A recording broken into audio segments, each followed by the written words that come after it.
ng wikang Filipino, lakas ng pagka-Filipino ni Avon Adarna. Ang wika ay apoy, nagbibigay init sa sanggol na hulog ng anghel sa langit, ang inang pumalong at siglang umawit. Wikang Filipino ang siyang ginamit. Ang wika ay tubig na nagpapaputi ng pusong may sala at bahid ng dumi.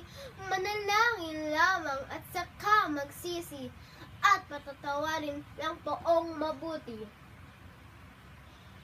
Ang wika ay hangin, siyang bumubuhay sa patin na hinga ng kulturang patay.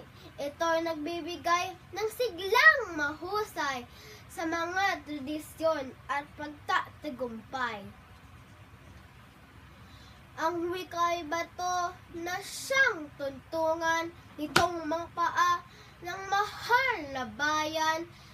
Wika ay sandigan nitong kasarinlan sa bundok o borol, maging kapatagan. May alam ng apoy at lakas ng bato, at kinang ng tubig na wari ay ginto. Wikang Filipino'y matatag na hukbo na lakas ng iyong pagka-Filipino. Tatak ng wikang Filipino, lakas ng pagka-Filipino ni Avon Adarna. Good job! Good luck!